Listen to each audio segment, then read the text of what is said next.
संविधान बचाओ रैली के दौरान चंद्रशेखर आजाद भाजपा एवं कांग्रेस पर जम के बरसे। इंदरगढ़ में संविधान बचाओ रैली आजाद समाज पार्टी की राष्ट्रीय अध्यक्ष चंद्रशेखर आजाद मुख्य अतिथि और साथ में रविंद्र भारती गुर्जर सेवड़ा विधानसभा प्रत्याशी दामोदर सिंह यादव। संविधान बचाओ रैली में बहुजन गायिका निशा बौद्ध ने अपने गानों से प्रोग्राम में लगाए 4 चांद। आजाद समाज पार्टी के राष्ट्रीय अध्यक्ष चंद्रशेखर आजाद प्रोग्राम में आए तो आजाद समाज पार्टी के युवा कार्यकर्ताओं में जोश दौड़ गया। इस दौरान हजारों की संख्या में आजाद समाज पार्टी के कार्यकर्ता एवं आमजन उपस्थित रहे।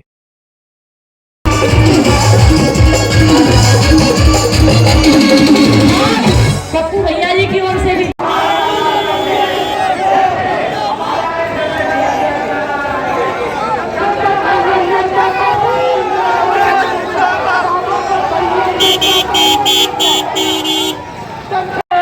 भीम आर्मी जिंदाबाद, जिंदाबाद, जिंदाबाद। भीम आर्मी जिंदाबाद, जिंदाबाद, जिंदाबाद। भीम आर्मी जिंदाबाद।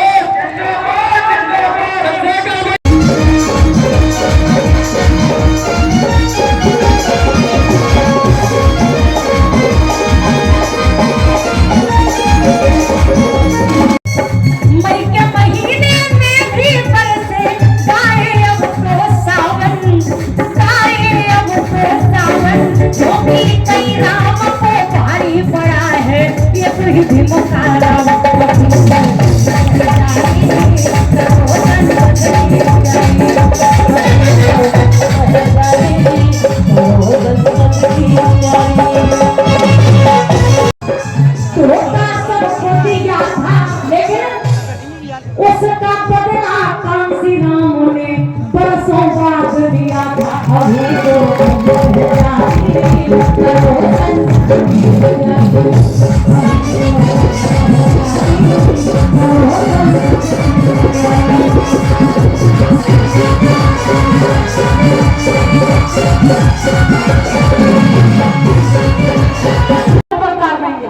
उतार देंगे कि नहीं कि हम वो हैं जो भड़क को जमीन पर उतार देंगे और बिगड़े हुए शहजादों को 2 मिनट में।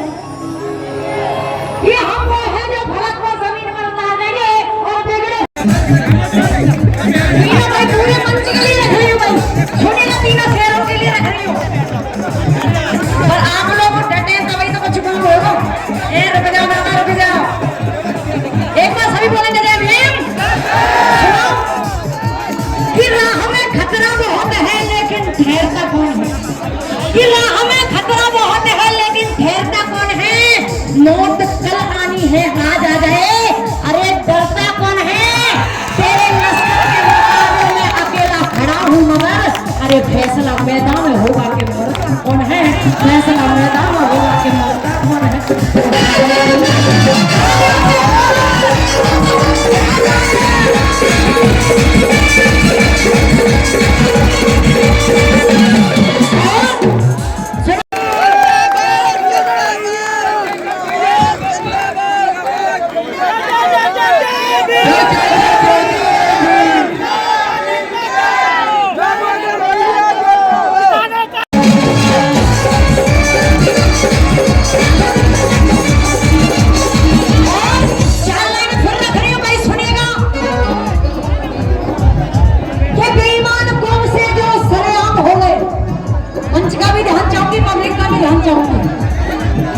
एक बार सभी बोलेंगे जय भीम। कि बेईमान कौन से जो सरेआम हो गए, सफर में सियासत की वो नाकाम हो गए। लालच में कुर्सी के जो नेता बच गए, अरे वो तो मुंडी से भी ज्यादा बदनाम हो गए।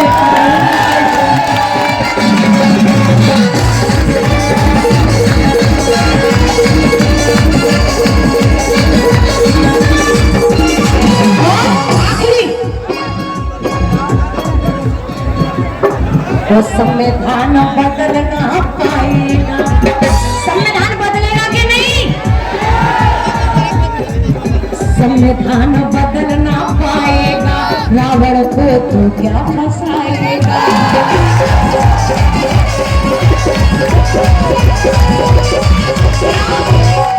संविधान बदलना पाएगा, रावण को तो क्या फंसाएगा।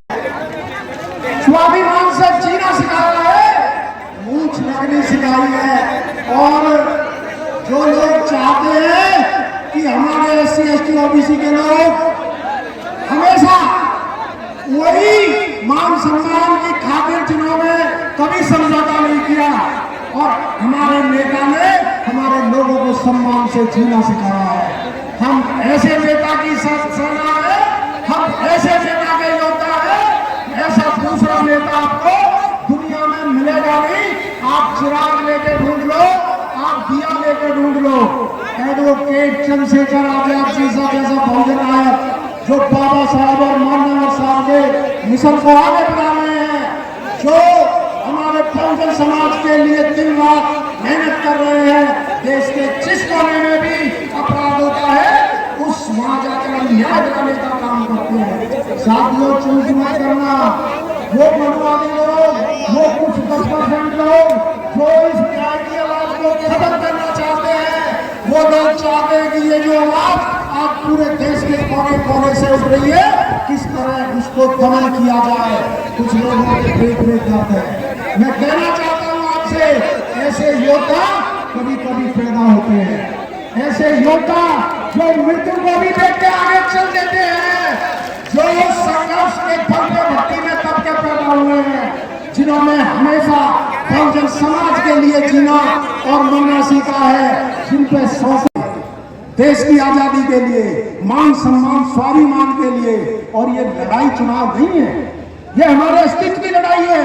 एक पार्टी और एक समाज के कुछ लोग हमारे अस्तित्व को चुनौती दे रहे हैं, हमारे समाज का मान मर्दन करना चाहते हैं, हमारे समाज को वो ये चाहते कि कभी अपनी कमर अपने पैरों पर खड़ा ना हो। क्या आप बहनों के साथ अत्याचार भूल जाओगे? क्या आप हमारे बुजुर्गों के साथ अत्याचार हुआ उसे भूल जाओगे? देखो, लोकतंत्र में लाठी डंडों से लड़ाई नहीं होती, ये वोट की ताकत, इसके द्वारा सहमति और असहमति होती है। तो अपनी नाराजगी, अपना गुस्सा और अपना विरोध इस वोट के द्वारा दिखा दो इस सरकार को, इस सरकार में बैठे उन चंद लोगों को जो इस सरकार में रहकर बहुजन समाज को अपने पैर की जूती समझते हैं, बहुजन समाज को एक ऐसा समझते हैं कि हम तो इन पर हमेशा राज करेंगे। लेकिन अब राज नहीं चलेगा। बहुजन समाज जाग रहा है, बहुजन समाज संगठित हो रहा है, बहुजन समाज संघर्ष जरूर कर रहा है। लेकिन यदि आप लोग संगठित हो गए तो इस चीज को आपके अलावा कोई नहीं जीत सकता।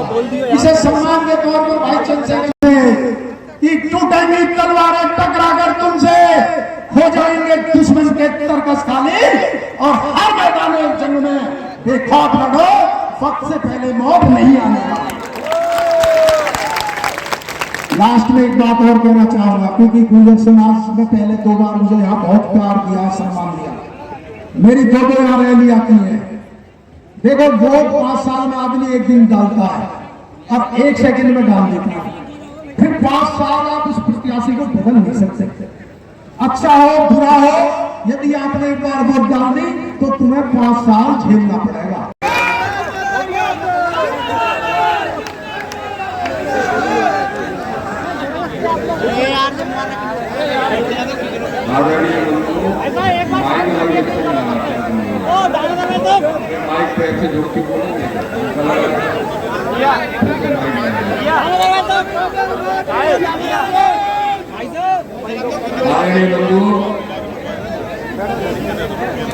पहले तो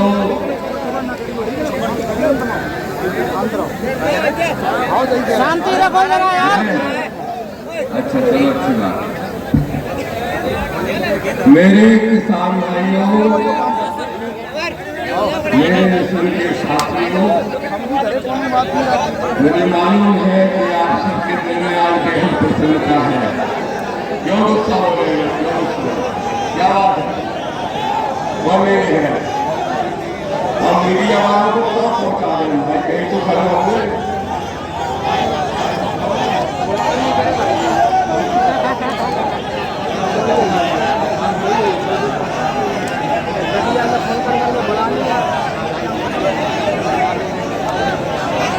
मीडिया वाले कहां से रिकॉर्ड करेंगे भाई? इधर आ जाओ, इधर आ जाओ, चलो।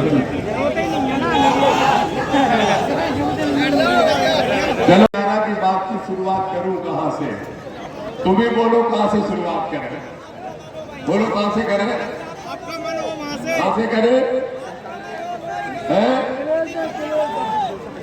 नहीं रुको, सिर्फ पिछड़ा वर्ग के लोग बताना। रुको रुको, नहीं अब कहां तक बिठा दें बेटा, से शुरुआत करो। अब सिर्फ पिछड़े वर्ग के लोगों से पूछ रहा हूं, बताओ कहां से शुरुआत करें? नहीं से नहीं, अभी भी तुम में करंट की थोड़ी कमी है। मेरे गुर्जरों, मेरे यादवों, मेरे कुशवा, मेरे पाल, मेरे केवट, मेरे धाकर किरार समाज के, रावत समाज के भाइयों, एक बार जोर से बोलो जय भीम। नहीं आ रहा, और जोर से बोलो जय जय जय जय जय भीम। रोड पे खड़े हुए लोग क्या सोच रहे हो? तुम सड़क पे खड़े वाले क्या सोच रहे हो? सारे लोग मुट्ठी बंद करके जोर से बोलना। रोड पे जो सड़क पे बैठे, ए दादा तुम बीड़ी पी रहे हो, हम देख रहे हैं यहाँ से, तुम भी बोलना, सारे लोग बोलना पूरी जोरदारी के साथ, बोलो जय जय जय जय जय भीम, जय जय जय जय जय भीम। हमारे बीच में वो नौजवान नेता, मैंने खुद एक सपना देखा था कि मैं भाजपा और कांग्रेस की राजनीति नहीं कर पाऊंगा, साहब का नाम लेके अपना खुद का साथियों का जमावड़ा करके राजनीतिक दल बनाने का काम करूंगा। लेकिन ये सपना मैंने 3 साल पहले छोड़ दिया था। और क्यों छोड़ दिया था?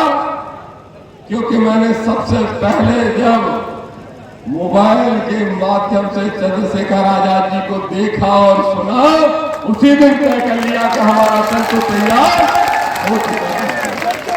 तो ऐसे जाबाज नेता, ऐसे देखो घरों बैठा, तुम लोग नहीं चिल्लाना बीच में, गला बैठा वैसे तुम बोल नहीं पा रहे। तो ऐसे जाबाज नेता आदरणीय चंद्रशेखर आजाद जी हमारे बीच में है। मैं सिर्फ ये देखना चाहता हूं कि जो अपनी जान पर खेल कर संविधान की रक्षा करने के लिए देश में निकला हो, उसके लिए आपके हाथों में और तालियों में कितना जोश है, एक बार दिखा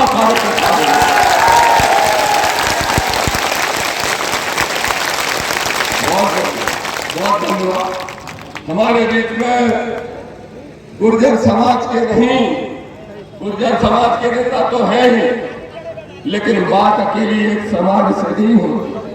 अम्बेडकरवादी मिशन के वो साथी, पार्टी के राष्ट्रीय महासचिव, और जब बात आती है पिछड़ा और दलितों की, तो भाई के साथ खड़े कंधा से कंधा मिलाकर होने का काम करते हैं मेरे भाई आदरणीय रविंद्र भाटी जी के लिए भी जोरदार तालियां बजाने का।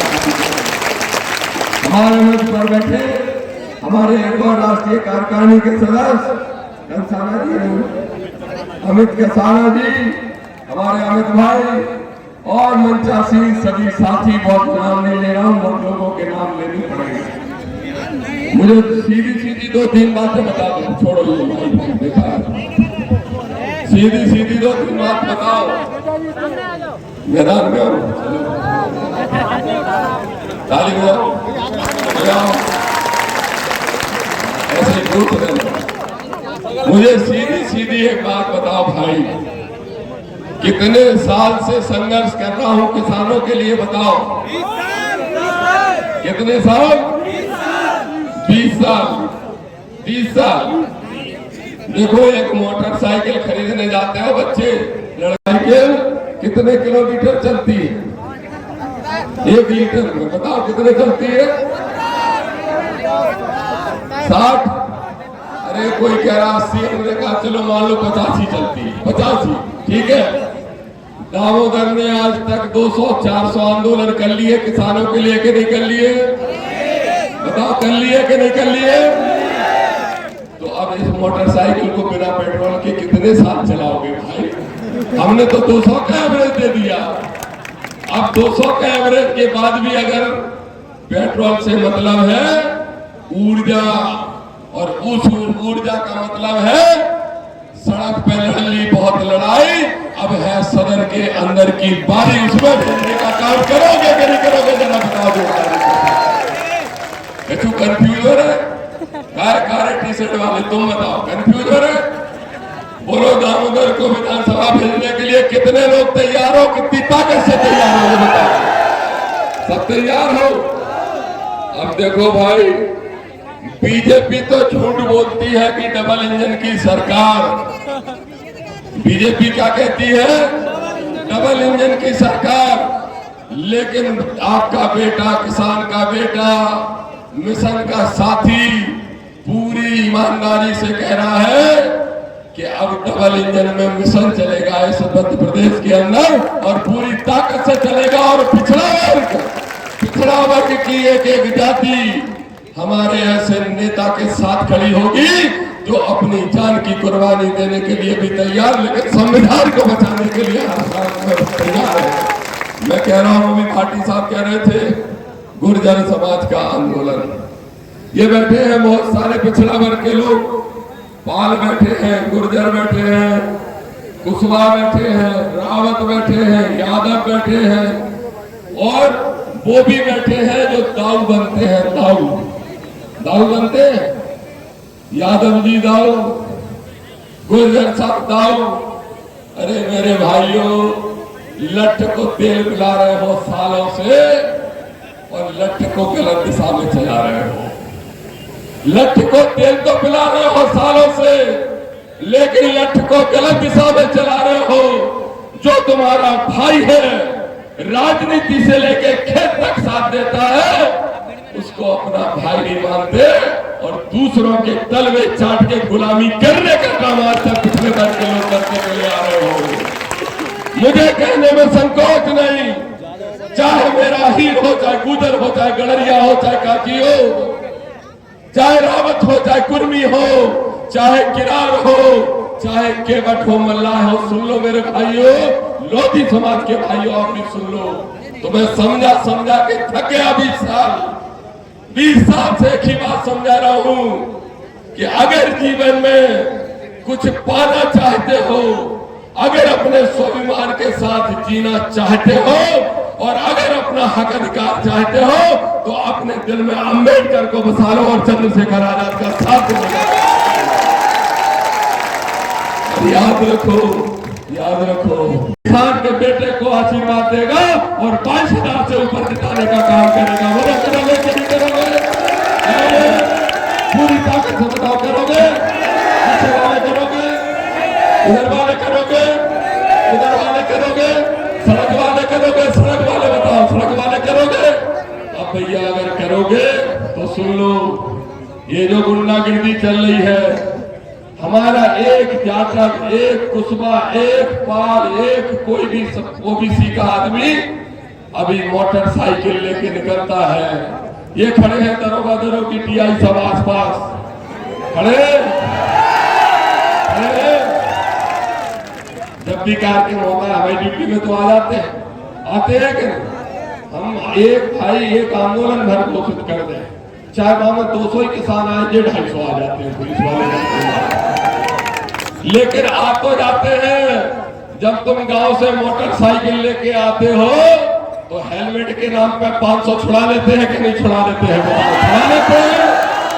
दामोदर वादा कर रहा है इन अधिकारियों के सामने, पुलिस वालों के सामने, दामोदर विधायक बन जाएगा तो ये तुम्हारी गाड़ी तो रोकेंगे इसी थाने पे। थाना इधर है, इसी थाने पे रोकेंगे और तुम इनसे कहोगे जय भीम, तो कहेंगे पैसा नहीं चाहिए, चाय पी के जाओ, नहीं तो तुम्हारा विधायक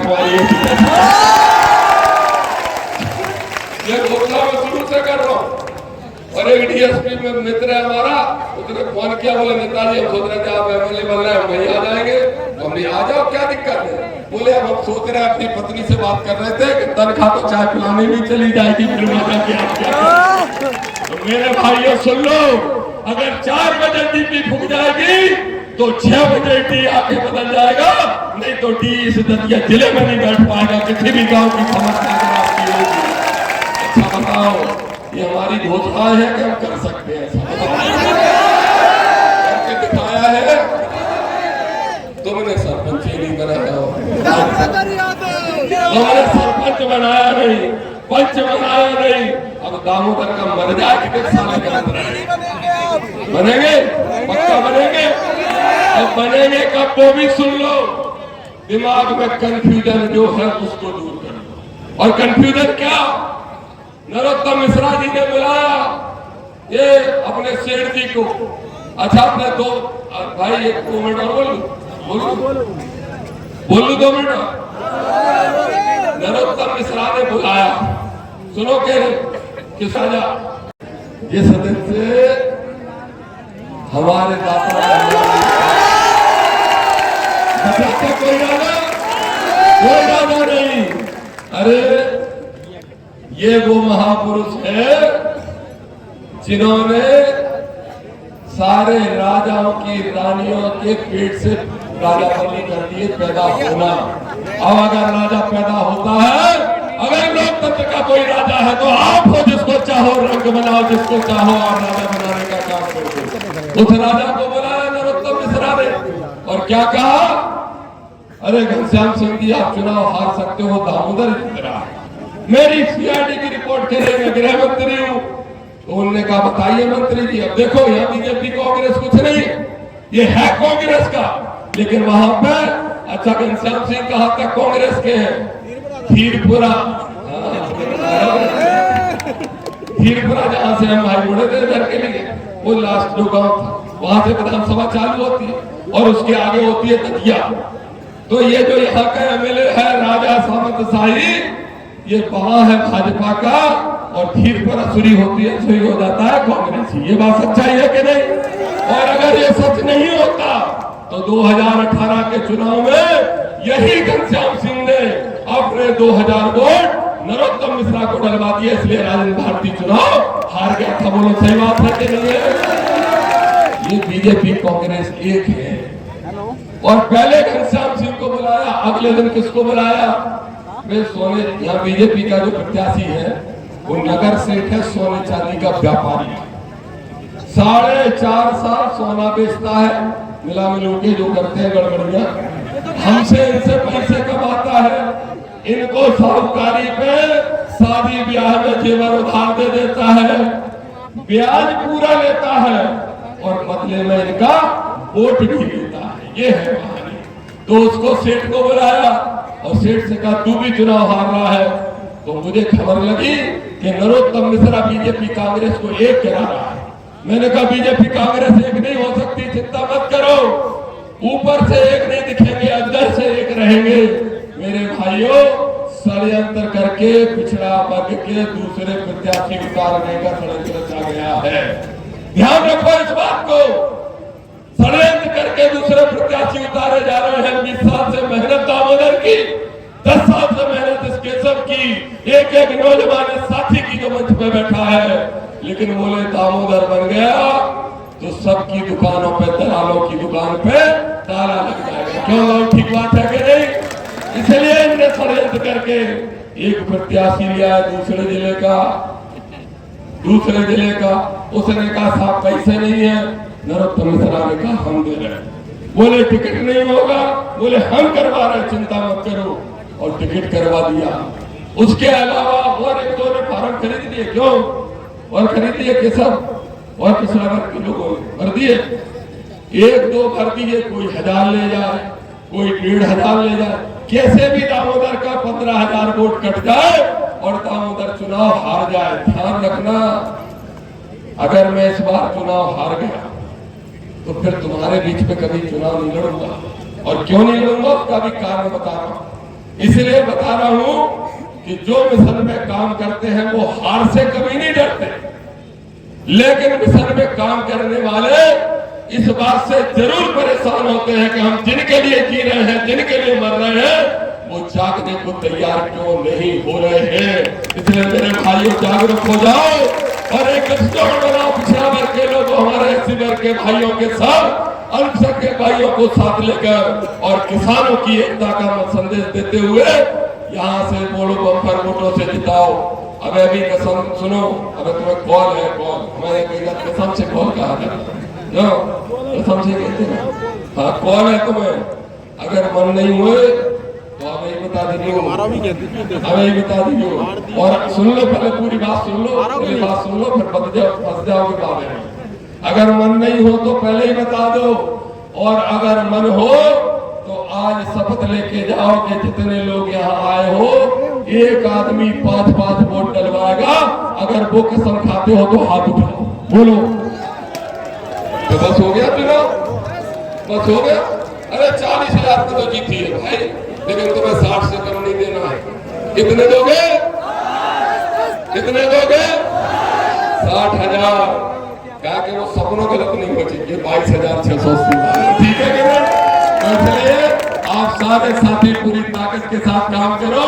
मैं अंत में सिर्फ इतनी बात कह के अपनी बात समाप्त करता हूँ कि मैं बड़ा गर्व महसूस कर रहा हूँ। चंद्रशेखर भाई जिंदाबाद, तुमने आगे की बात, तुमने हमारे आगे की बात ले ली, वही मैं बोल रहा हूँ। सुनो सुनो बेटा, सुनो बेटा, सुनो, सुन तो लो। याद कर लो अंदर बस्ती वालों को।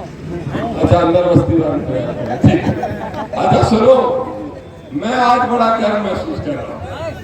मैं और सच्चाई जो भी बोलता हूँ मैं से बोलता हूँ। मैंने तब सबसे पहले चंद्रशेखर भाई के बारे में सुना, सबसे पहले एक इंटरव्यू देखा मैंने सबसे पहले, और हम भोपाल में बैठे थे और कम से कम 10 हमारे मिशन के अम्बेडकरवादी साथी बैठे थे। मैंने कहा भाई ये नौजवान लीडर के बारे में सबका क्या ख्याल है? और ध्यान रखो वो सारे आईएएस थे, सारे आईएएस थे, फिर भीड़ आगे आ गई। हम कहते रहे भाई नहीं जगह कहाँ बेचारे कहाँ जाए। सारे साथी सुन लो, मैंने भोपाल में पूछा उन 6 के 6 अधिकारियों से, मैंने कहा कि आपका क्या ख्याल है चंद्रशेखर भाई के बारे में? उनमें से 6 के 6 ने कहा कि जो निराशा हमारे मन में आ रही थी कि कांसीराम साहब का मिशन कमजोर न पड़ जाए, ये नौजवान लीडर को देख के लगता है कि इस देश में कोई दूसरा कांसीराम भी पैदा हो गया।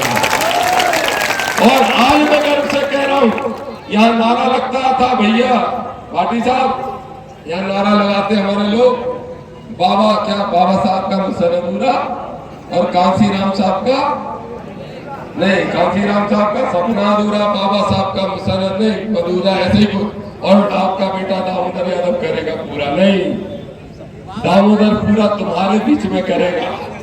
दामोदर पूरा इस अंचल में कर सकता है, मध्य प्रदेश में कर सकता है, लेकिन अगर अम्बेडकर का कोई झंडा संसद में लहरा के अम्बेडकरवादियों को, हमारे पिछड़े वर्ग के भाइयों को, हमारे एससी वर्ग के साथ साथ एसटी वर्ग के भाइयों को कोई सम्मान दिला सकता है, उनका हक अधिकार दिला सकता है, तो मेरे भाई चंद्रशेखर आजाद दिला सकते हैं, कोई दूसरा नहीं दिला सकता है।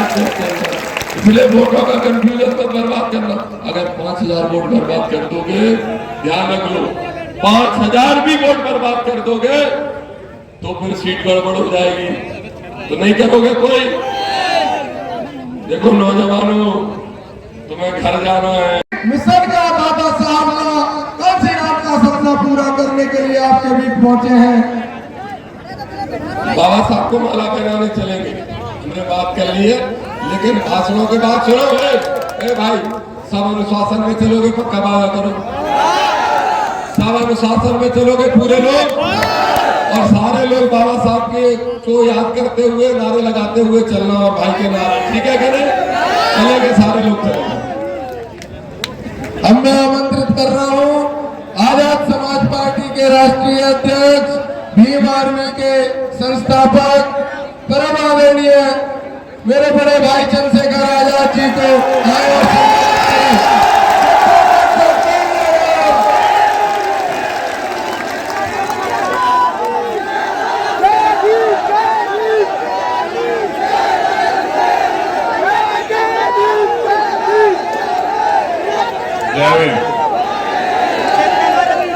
और हमें अपने लोग भी ऐसे चाहिए कि हमारे लोग भी अनुशासित हों।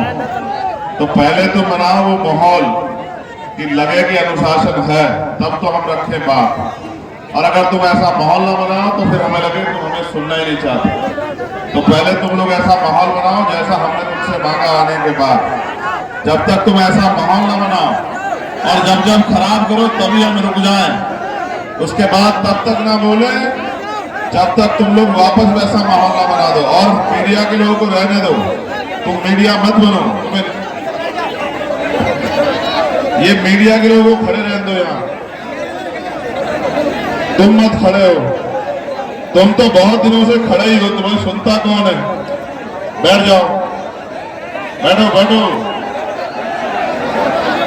यहाँ की महान जनता का और सबसे ज्यादा धन्यवाद हमारी माताओं बहनों का। देखो, उनसे एक बार नहीं कहा कि बैठ जाओ या खड़े जाओ, अपने आप बैठिए, इतना प्यार करती है। और तुम देख लो, जिनके लिए हम 24 घंटे खड़े रहे, उनको देख लो, उनको देख लो और फर्क महसूस कर लो। क्योंकि समय भी बहुत हो गया है और मेरे कंधों में बहुत जिम्मेदारी है।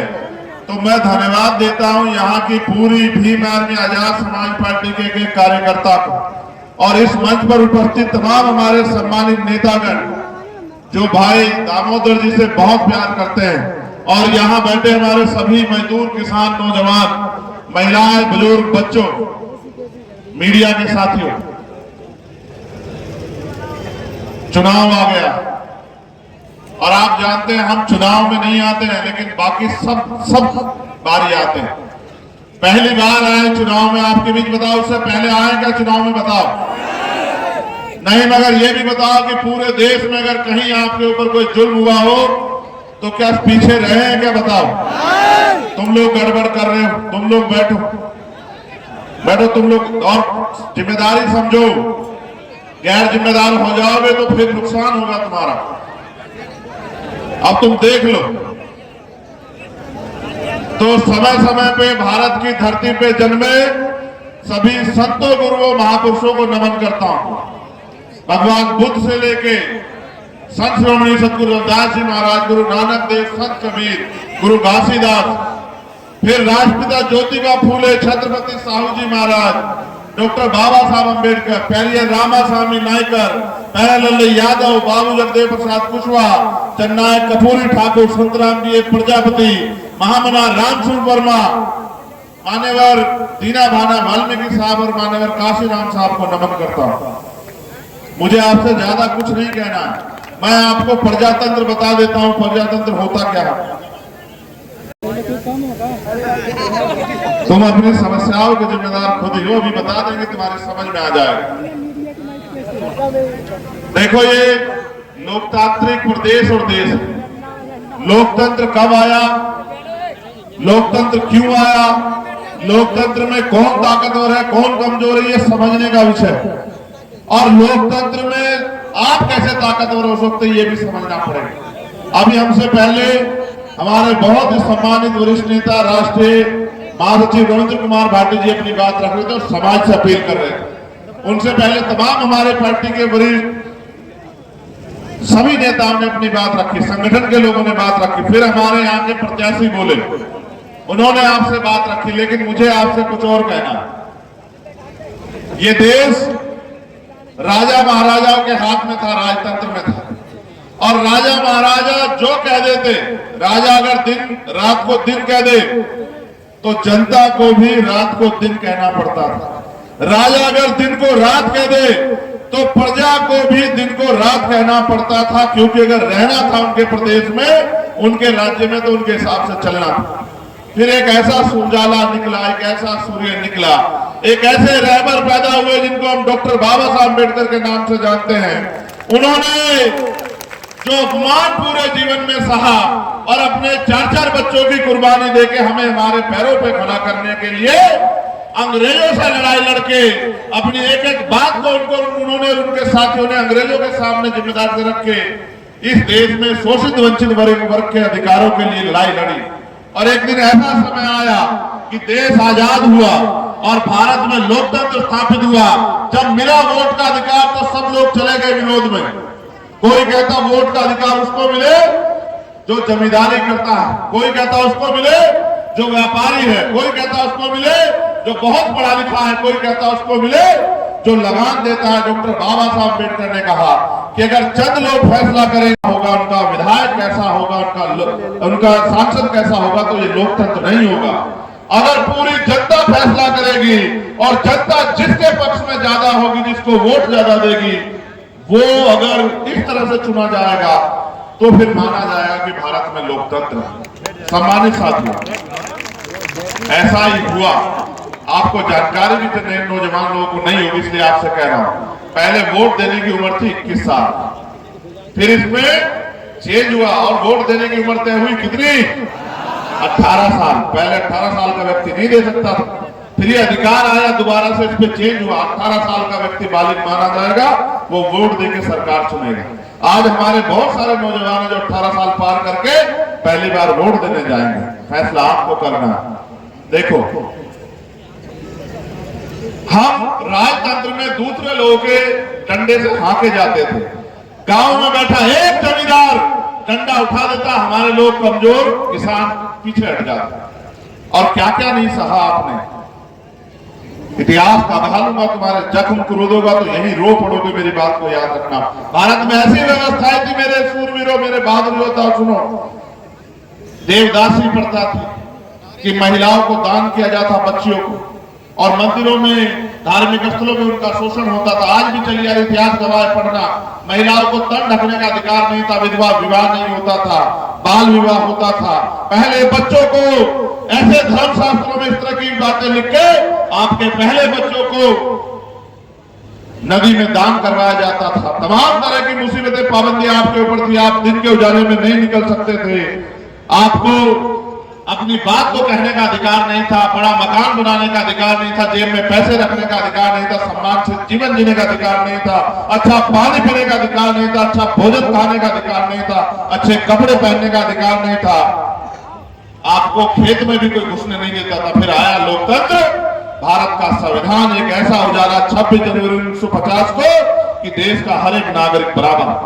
लेकिन जब संविधान सभा में बाबा साहब अम्बेडकर स्पीच दे रहे थे तो उन्होंने कहा कि राजनीति में वन वोट वन वैल्यू, राजनीति में तो बराबरी हो जाएगी, लेकिन जब तक देश में सामाजिक गैर बराबरी रहेगी, जाति के आधार पर छुआछूत भेदभाव रहेगा, ऊंच नीच रहेगी और आर्थिक गैर बराबरी रहेगी, अगर हमने इस विषमताओं को दूर नहीं किया तो अंत संविधान जो है ये लोकतंत्र, राजनीतिक लोकतंत्र, सामाजिक लोकतंत्र नहीं बन पाएगा। और एक समय ऐसा आएगा कि हमारे लोकतंत्र पे खतरा मंडरा जाएगा। आप गौर करो कैसे आया खतरा। जब बाबा साहब अम्बेडकर लड़ लड़ के वोट का अधिकार दिला रहा था तो दुश्मन क्या कर रहा था, सोचो। जब ये दामोदर यादव आगे बढ़ने का प्रयास कर रहा है, इनके विरोधी क्या कर रहे होंगे, सोचो। इनके विरोधी ने क्या किया, इनके खुद की जाति का एक प्रत्याशी एक पार्टी से उसको पैसा दिला के टिकट दिलवा दिया कि आजा लड़, हरा दे दामोदर को किसी तरह से। ये षड्यंत्र है। मैं इसलिए कह रहा हूं, गौर करो कि जब बाबा साहब आपको वोट के लिए लड़ रहे थे, आपको वोट का अधिकार मिले, तो दुश्मन भी प्रयास कर रहा था। दुश्मन ने कहा कि इनके पास वोट है और हमारे पास नोट है, इनकी जरूरत पैसा है, इनको घर चलाना है, इनको रोटी, इनको मकान बनाना है, इनको बच्चों की शादी करनी है, पढ़ाई लिखाई करनी है, करवानी है, इनको इलाज करवाना है, तो इनकी वोट को हम लोग नोट से खरीद लेंगे। और बाबा साहब अम्बेडकर लंबे समय प्रयास करते रहे कि वोटों की बिक्री बंद हो जाए, क्योंकि आर्थिक गैर बराबरी थी। 14 अगस्त जब हम गुलाम थे भारत में 1947 को, 15 अगस्त को आजाद हुए, लेकिन 16 अगस्त को भी आपकी जेब में कोई पैसा नहीं आया। जो 14 अगस्त में दुश्मन ने षड्यंत्र किया, बाबा साहब हमारे रहबर अपने 4-4 बच्चों कुर्बानी देके और 22-22 घंटे जाग के समाज को तैयार करते रहे कि मेरे लोगों अपनी वोट का सौदा मत करो, वोट को बेचो मत। लेकिन वो बोलते बोलते चले गए, मेरे लोगों हमारा राज स्थापित नहीं हुआ, आपने बात नहीं मानी। फिर मान्यवर काशीराम साहब क्लास 1 के अधिकारी, एक बार बाबा साहब के अम्बेडकर के मिशन के बारे में पता लगा, नौकरी छोड़ दी। आज हमारे लोग नौकरियों के पीछे भागते हैं, कहते हैं नौकरी पहले मिशन बाद में। मान्यवर काशीराम साहब ने क्लास 1 की नौकरी छोड़ दी, साइंटिस्ट थे, और कहा मैं समाज को पैरों पे खड़ा करूंगा। मैं अकेला व्यक्ति बहुत अच्छा भोजन खा रहा हूँ, बहुत सी सुविधाओं, मेरा समाज मिट्टी में मिला हुआ है, मेरा समाज अपमान सह रहा, मैं चैन से नहीं बैठूंगा। गली गली निकले, आपके क्षेत्र में आओगे सेवड़ा के मेरे लोगों, और लोगों को जाके समझाया कि उठ जाओ, खड़े हो जाओ। और एक नारा देते थे वो कि वोट की रक्षा बहन बेटी की रक्षा की तरह करनी है। कैसे करनी है, कैसे करनी है बताओ।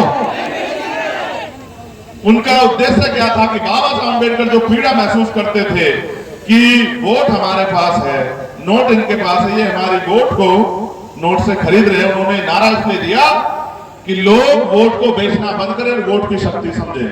और एक समय आया कि लोगों ने वोट बेचना बंद कर दिया, और एक समय आया कि हम राजनीतिक रूप से ताकतवर होने लगे। जो खरीदे से खरीदा नहीं जा रहा है, अब कैसे करोगे? उन्होंने कहा अब तक हम वोट खरीदते थे, अब वोट की गठरी खरीदेंगे। अब हमारा आदमी इनकी पार्टी में जाएगा, वहां से टिकट लेगा, वोट इनका लेगा और काम हमारा करेगा। और अब ऐसा ही होता है। दामोदर यादव को प्रत्याशी हमने क्यों चुना पता है आपको? सिर्फ इसलिए नहीं चुना कि ये विधायक बन जाए, इसलिए चुना क्योंकि ये नेता है, ये लीडर है, ये लड़ता आ रहा है, हमारे गैर मौजूदगी में लड़ता आ रहा है। और मैं ये मानता हूं कि अगर आपके बीच में एक लीडर खड़ा हो गया तो एक के पीछे एक इतने लीडर तैयार होंगे। ये मध्य प्रदेश है, यहाँ 90% आबादी दलित, पिछड़े, आदिवासी और माइनॉरिटी के लोग की है।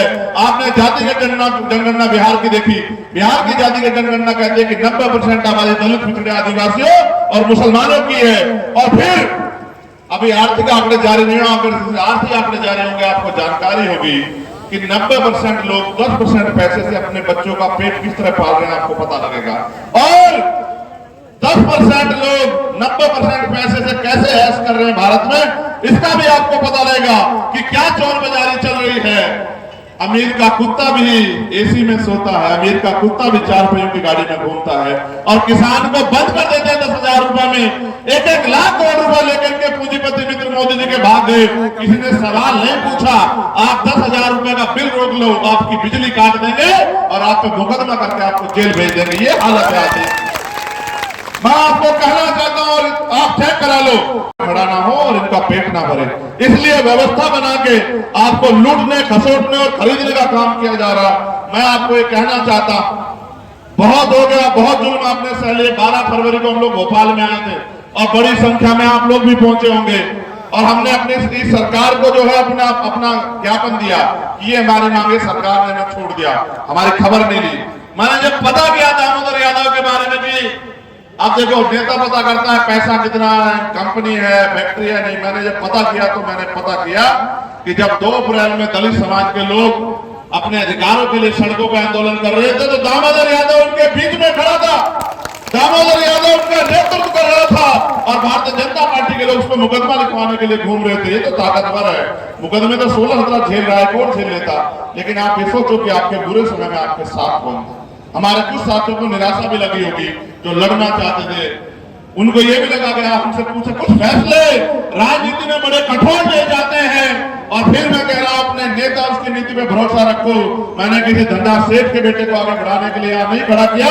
आपके बीच के व्यक्ति को जो लड़ रहा है मेरे जैसा है, मैं भी 20 साल से झंडा उठा के घूम रहा हूं और ना सीबीआई रोक पाई, ना ईडी, ना इनकम टैक्स, ना जेल। 16 महीने जेल में रहा। मेरे लोग अपने दिल पे हाथ रख के पूछना, मैं खून हूं आपका। 16 महीने जेल में रहा, एक रात मैंने ऐसे काटी, मेरी दवाई बंद कर दी, मेरी मुलाकात बंद कर दी, मेरी किताबें बंद कर दी, मेरा खाना बंद कर दिया, सूखी रोटी मेरे आगे पटक दी। और मैंने याद किया अपने महापुरुषों किस तरह से हमारे लोगों ने जीवन बिताया। मैं डटा रहा लेकिन हिम्मत नहीं आ रही। एक रात मैंने सोच के काटे, अगर मुझे मौका मिलेगा तो ऐसा इतिहास लिखेंगे जिसको सदियों सदियों पढ़ा जाएगा, ऐसा इतिहास लिखेंगे। और मेरा अपराध ये है मेरे लोगों कि मैंने रानी के पेट से जन्म नहीं लिया। मैंने किसी मुख्यमंत्री, किसी मिनिस्टर, किसी विधायक, एमपी के घर में पैदा नहीं हुआ। एक प्राइमरी स्कूल के हेडमास्टर का बेटा हूं, आपके जैसे घर से आता हूं। मगर मेरी मां रानी से कम नहीं है। जिसने मुझे पैदा किया वो रानी से कम नहीं है। मेरी ये जो माँ बैठी है, बहनें, रानियों से कम नहीं है। ये मेरा अपराध है, इसलिए मैं ताकतवर लोगों की नजरों में चुभ गया। उनको लगता अगर ये गरीब का बेटा खड़ा होगा। आप मुझे अपने जिम्मेदारी से बताओ, अगर चंद्रशेखर आजाद ताकतवर होगा तो क्या आप ताकतवर होंगे नहीं होंगे? बताओ। अभी तो शुरुआत हुई है। आज मैं यहाँ सभा करने आया हूँ, यहाँ एक और बड़ी सभा होगी दूसरी पार्टियों की, और उनका एक सूत्र कार्यक्रम होगा कि चंद्रशेखर आजाद ताकतवर नहीं होना चाहिए, चाहे बीजेपी जीत जाए, चाहे कांग्रेस जीत जाए। मैं आपसे पूछना चाहता हूँ, यहाँ कांग्रेस भी थी, यहाँ बीजेपी भी थी, आपका भला हुआ क्या? बताओ। मैं तो यहाँ वोट मांगने नहीं आया, मगर ये बताओ कभी आपके ऊपर आंख उठी, मैंने पीछे पलट के देखने दिया आपको? आज अगर आप मुझसे प्यार करते हो, मैंने कुछ दिया थोड़ा ही आपको, बस आपके लिए मेहनत करके प्यार कमाया। और जब मैं इनकी सीबीआई इनकम टैक्स से नहीं रुका तो इन्होंने मेरे ऊपर गोली चलवा दी। मैं 4-4 गोली खा के बैठा हूं। लेकिन मैं 30वें दिन गया था भरतपुर ये बताने के लिए कि शेर का बच्चा हटूंगा नहीं, विजय साहब को डॉक्टर बाबा साहब अम्बेडकर का सिपाही हूँ, हौसला टिकाने दूंगा। और याद रखना, अगर एक चंद्रशेखर आजाद जाएगा तो लाखों चंद्रशेखर आजाद तैयार हो गए देश में, तुम रोक नहीं पाओगे। और फिर कहता हूं, डॉक्टर बाबा साहब अम्बेडकर ने कहा कि 21वीं सदी हमारी है, कोई रोक नहीं सकता 21वीं सदी में दलितों का, पिछड़ों का, आदिवासियों का और अल्पसंख्यक समाज में मुसलमान, जैन, सिख, बौद्ध कमजोर वर्गों का राज आने के लिए। बाबा साहब अम्बेडकर ने तो रानी का पेट बहुत दिन पहले चीर दिया था, आजाद होने से पहले, और कहा कि रानी के पेट से अब राजा नहीं पैदा होगा, राजा आपकी वोट से तैयार है। ये कौन राजा, ये कौन राजा है जो कह रहा हूं राजा? लोकतंत्र है। अगर जो खुद को राजा कहता आपके दरवाजों पे चुनाव के समय नाक रगड़ता हुआ दिखाई दिया, तब मुझे बताना डॉक्टर बाबा साहब अम्बेडकर की वोट में कितनी शक्ति है। राजा भी आएगा, महाराजा भी आएगा, सेठ जी भी आएंगे, भट्ट जी भी आएंगे और आपके दरवाजों पे नाक रगड़ेंगे और ये कहेंगे, मेरी माँ, मेरी बहनों, मेरे बच्चों, मेरे बुजुर्गों, कुछ पैसे ले लो, शराब ले लो, साधन ले लो। वो तुम्हारा भला चाहने नहीं आएंगे, वो तुम्हें बेखरीदने आएंगे। मैं तुमसे पूछना चाहता हूं, तुम बिकाऊ हो? बिकाऊ हो तो भैया पीछे हट जाओ। ये नीला पट्टा डालने के लिए बहुत बड़ा जिगरा चाहिए, बाबा साहब का झंडा उठाने के लिए बहुत बड़ा जिगरा चाहिए, और बाबा साहब का आंदोलन चलाने के लिए बहुत बड़ा दिल चाहिए। ये कोई आसान काम नहीं है। हमारे सामने का अभी ये बैठे थे, ये खड़े हो, और जब वो गाना बजे तो ऐसे मुंह से तान तान के नाच रहे, तो हमारे भी मूछे ऊंचे हो गई जब हमने इनको नाचते देखा। ये नीला झंडा ये बाबा साहब अम्बेडकर ने हमें दिया, और हमने बहुत प्रयास किया मेरे लोगों कि जो पुराना दल है और हम एक हो जाए, लेकिन हमारी गलती इतनी अच्छी है, एक तो हम गरीब परिवार से आते, दूसरी हमारी स्पीड ज्यादा है। समझ रहे हो? यही हमारे लिए अगर होते थोड़े बेवकूफ टाइप, थोड़े लालची, पैसा कमाने वाले विधायक बनने वाले, तो सब रख लेते। सबको पता है, देखो जिसके पास समस्या है उसको कोई बुरा नहीं कह रहा, उसका कोई विरोध नहीं कर रहा, जिसके पास सलूशन है उसका विरोध कर रहा है। तुम्हें जमीन नहीं बेचनी पड़ेगी, किसी आगे हाथ नहीं फैलाना पड़ेगा, कोई कर्ज नहीं लेना पड़ेगा, ये जवाब देके जाऊंगा यहां से आपको। अगर बहन बेटे की शादी करनी हो तो किसी की तरफ उम्मीद से नहीं देखना पड़ेगा, गिरवी नहीं रखना पड़ेगा आपको।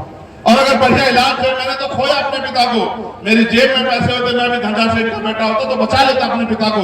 जिस दिन आप पे पड़ेगी होगी आपको याद आएगी कि आपका पिता बीमार होगा, आपका भाई बीमार होगा, माँ बच्ची बीमार होगी, बहन, और आपके जेब में पैसे नहीं होंगे तो मेरी स्थिति में आ जाओगे, आपको याद आएगा। मैंने अपने पिता को खो दिया, मैंने उसी दिन तय कर लिया था किसी गरीब को आंसू नहीं बहाने दूंगा। लेकिन याद करो यार, हम हजारों की संख्या में यहाँ इकट्ठा हुए दामोदर, कई बार तो इससे बड़ी बड़ी भीड़ जुटाई होगी, मगर शक्ति किस चीज में इनको ये पता नहीं है। शक्ति वोट से मिलती है, भीड़ से नहीं मिलती मेरे लोगों। अगर आपने एक एक वोट दामोदर भाई के पक्ष में डाल दी तो फिर आप शक्ति विहीन नहीं रहोगे, फिर आप शक्तिशाली हो जाओगे। वरना मेरी सभाओं में आते रहो, खूब नारा लगाते रहो। मैं रास्ते में रुका, गुर्जर समाज के बहुत सारे लोग थे, जय भीम बोल के नारे लगा रहे थे, माला घेरे थे। मैंने उनको भी समझाया कि माला मेरे गले में कितनी डाल दो, कुछ नहीं होगा, बहुत नारा लगा लो, कुछ नहीं होगा। जब तक आप गली में निकल के, गांव में निकल के, और जो रूठे नाराज लोग उनको तैयार करके आप एक एक वोट आजाद समाज पार्टी के समर्थन में और केंद्रीय निशान पे 17 तारीख को नहीं डालोगे तो चंद्रशेखर आजाद को गोलियां खानी पड़ेगी। क्योंकि जब तक मेरे पास ताकत नहीं होगी तब तक मैं गोलियां तो खाऊंगा। लेकिन सोचो, अगर हमारे पास ताकत होगी तो कोई आप पे गोली चला देगा क्या? आप बताओ। मेरा छोड़ो, चलो छोड़ो, मरना है चंद्रशेखर आजाद को जो कोई इस मिशन में निकला, बहुत सारे हमसे पहले चले गए। आप मुझे बताओ, आपका भविष्य क्या है इस देश में? जब संविधान नहीं होगा, जब लोकतंत्र नहीं होगा, जब वोट का अधिकार नहीं बचेगा, आपको कौन कुर्सी देगा? कमजोर किसानों के बच्चों, बताओ आपको कौन बैठना देगा? आपको कौन दफ्तरों में घुसना देगा? आज पैसे वाले लोग 1 महीने में आपके दोस्त बनेंगे। उनसे पूछो 4 साल 11 महीने कहते जब चंद्रशेखर आजाद की चमड़ी उतारी जा रही थी आपकी लड़ाई लड़ने के नाम पे, तब वो कहां था? आज वो आपको रिश्तेदार बनने का प्रयास करेंगे, आपको याद दिलाएंगे, कुछ नहीं दिलाएंगे। वो आपके 1 महीने के मित्र हैं। आप ये बताओ, 1 महीने वालों के साथ हो या परमानेंट वाले के साथ हो? आप बताओ मुझे। फिर मैं दूसरी बार आपकी सभा में तभी आऊंगा जब आपकी बार में आऊं तो यहां से वहां जिधर मैं देखूं उधर समुद्र जैसा माहौल मुझे दिखना चाहिए, जैसा आपने भोपाल में मुझे दिखाया था। बताओ, दिखाओगे नहीं दिखाओगे? देखो, लोकतंत्र है, जिनका वोट है उनका राज होना चाहिए, बस इतनी सी बात। वोट किसके पास है? हमारे पास। राज किसका होना चाहिए? अभी किसका है? दुश्मन से उम्मीद करते हो कि किसानों को अच्छी फसल के दाम देगा? दुश्मन से उम्मीद करते हो तुम्हें न्यूनतम वेतन देगा? दुश्मन से ये उम्मीद जरूर करो कि अगर तुम मेहनत मजदूरी करके वेतन मांगने जाओगे तो तुम्हारी खाल खींच के भूस बढ़ देगा। दुश्मन से ये उम्मीद तो करो, मगर दुश्मन से ये उम्मीद मत करो कि आपका पेट भरेगा। अगर अपना पेट भरना, अपने समाज को पैरों पर खड़ा करना है, और अगर आपको यहाँ ताकतवर बनना है मेरे लोगों, जो आपने 5 साल ना धूप देखी, ना दिन देखा, ना रात देखी, ना आंधी देखी, ना तूफान देखी, क्या मैं जानता नहीं छोटे छोटे साधनों पर किस तरह से हमारे लोगों ने लड़ाई लड़ी। इधर जब मैं सुन रहा था ना, तो इसकी भैया की भाषा जो है ना, यहां से मुझे वो याद आ रहे थे। वो कौन से बाबा आपके यहाँ, बागेश्वर वाले वो मुझे याद आ रहे थे इनकी भाषा से। जब ये बोल रहे थे तो हम वही पकड़ के शुरू किए। सर पे हाथ रखने से जिंदगी बदले ना बदले, लेकिन बटन दबाने से जिंदगी बदलेगी, ये बात आप याद रखें। मैं किसानों से भी पूछना चाहता हूं, आप चाहते हो दामोदर यादव आगे बढ़े? देखो मेरी बात सुनो, जातियों को तोड़ के नहीं, जातियों को जोड़ के जीत सकते हैं। एक जाति से कामयाब नहीं हो सकते हैं। आप अपनी पूरी 100% लगाना, ये इधर से अपना 100% लगाए, उधर से किसान 100% लगाए, और ऐसी मिसाल कायम करना। देखो याद रखना, बहुत चारों तरफ अंधेरा, एक जुगनू जला दो अपने जिले में, बस तुम तक किया। अब दामोदर यादव को भेज दो विधानसभा। अब मैंने कहा कि मैंने विधायक नहीं देखा दामोदर यादव, मैंने देखा कि वो लीडर, और अगर उसको मौका मिला तो उसकी छाव में हजारों लोग थे। क्या हमारी छाव में हजारों नेता तैयार नहीं हुए? क्या बताओ आपने? और अभी तो यहाँ भाटी जी और हम और दामोदर भाई और तमाम हमारा नेता बैठे हैं। अभी तो देखो ये गठजोड़ क्या कमाल करके दिखाएगा, आप ध्यान रखना मेरी बात, ठीक है? इसलिए आपसे आग्रह करूंगा, क्या निशान है आपका, जरा जोर से बताओ। असल समस्या कहां है कि पता है? इनके साथ। अभी तुम्हारी जिम्मेदारी ये है कि तुम्हें घर में जाके माँ बहनों को बताना निशान क्या है, ठीक है? नहीं बताओगे तो वो जाएंगे तो चंद्रशेखर को ढूंढने, मतलब ढूंढेंगे कहां? ईवीएम क्या चंद्रशेखर मिलेगा क्या? ईवीएम में क्या मिलेगा? देव सुनो, ये दामोदर भाई बताए ना कि केतली इंसान क्यों रखा, हम बताएं। एक चाय वाले ने पूरा देश बेच दिया, हमने उसकी चाय की दुकान बंद करनी, ठीक है? तो देश सलामत रहे। समझ रहे हो? समझ रहे हो? देश नहीं बिकने देना, ये देश हमारे महापुरुषों के बलिदान का टिका। और सुनो, ये केतली कुछ जैसा नहीं लगता, चिराग जैसा, अलादीन का चिराग बचपन में देखे हो तुम सब लोग, लगता है नहीं लगता? तुम इसको दबा देना जोर से, और इसमें इसको जब तुम दबा दोगे तो कौन निकलेगा तुम्हें पता है? अभी निकल जाए रविंद्र भाटी तो चिंता मत मानना, और निकल जाए दामोदर यादव तो भी चिंता मत मानना, और निकल जाए चंद्रशेखर आजाद तो चिंता मत मानना। तुम जिसको भी कह दोगे, और क्या कहता था वो, टीवी में सुना है ना कि क्या हुक्म मेरे। अब अगर अपनी समस्या पूरी करवानी तो फिर, और अगर समस्याओं में रहना है तो फिर कुछ भी दबा देना। अब ये बताओ, ये वोट का अधिकार बिकने के लिए मिला है, गुलामी की बेड़ियां काटने के लिए? काटने के लिए। तो इस बार काटोगे नहीं काटोगे बताओ? मैं अपने नौजवान भाइयों से कहना चाहता हूं, रोजगार मिल रहा है क्या? जेब में पैसे है क्या? सुनो इधर देखो, देखो क्या दिखाएं पता? कुछ दिखाएं इसमें खास है, चमड़े की है, चमड़े की। कारण बताएं क्या है? ये चमड़ा हमारे शरीर पे भी है। अब चमड़ा चाहे सर पे रखने के काम आए या पैर में, अब तुम तय करो। अब हम तुम्हें बता दिए सारी बात, अगर कर दिए गलती तो फिर खाल खींचेगी, दुश्मन खींचेगा। फिर मुझसे मत कहना रोज चिल्ला के कि आज यहाँ हत्या कर दी, आज यहाँ, मुझसे मत कहलवाओ। अगर कोई जुल्म होगा सेवड़ा में तो आप जिम्मेदार होंगे, अगर आपने गलती की। मेरे लोगों याद रखो, क्योंकि काशीराम साहब के जिनका राज होता है, उनकी बहन बेटे की तरफ कोई आंख उठा के नहीं देखता, उनको किसी आगे हाथ फैलाना नहीं पड़ता। साहब कहते थे अगर गलती की तुमने तो फिर मुझसे मत रोना कि हमारी खाल तार ली, मैं तो फिर भी आऊंगा। लेकिन अगर गलती नहीं की तो फिर क्या होगा कि सारी बहन बेटियां सुरक्षित रहेंगी, किसी गरीब की तरफ कोई आंख नहीं उठाएगा। और मैं तो फिर कह रहा हूं, आज फिर कह रहा हूं तुमसे चिल्ला के, ऐसा राज लेके आएंगे किसी कमजोर किसान का मेरे की बेटी की तरफ, गरीब की बच्ची की तरफ कोई सामंती आंख उठा के नहीं देखेगा, उसका इलाज कर दिया जाएगा। ये बात याद रखना। किसी की जमीन पे कोई कब्जा नहीं करेगा कोई सामंती भारतीय जनता पार्टी के सहारे पे, उसका इलाज कर दिया जाएगा। और कोई अधिकारी कर्मचारी किसी को निर्दोष को फंसा नहीं पाएगा, चाहे वो मुसलमान हो, चाहे वो पिछड़ा हो या दलित हो, आदिवासी कोई हो, चाहे किसी के घर पे जबरन बुलडोजर नहीं चलेगा, वरना ये सब यही है। तुम मानते हो संविधान को खतरा है? कितने लोग मानते हो? हाथ खड़े कर लो। फिर एक बात का जवाब और दे दियो, ये सब सारी पार्टियां यही है, उन पे विधायक एमपी भी है, फिर कहां को खतरा हुआ बताओ? वो है नहीं सारी पार्टियां यहाँ इस देश में, फिर कहां को खतरा हुआ? खतरा इसलिए हुआ क्योंकि वो पार्टियां सब लोग आपकी अपनी नहीं।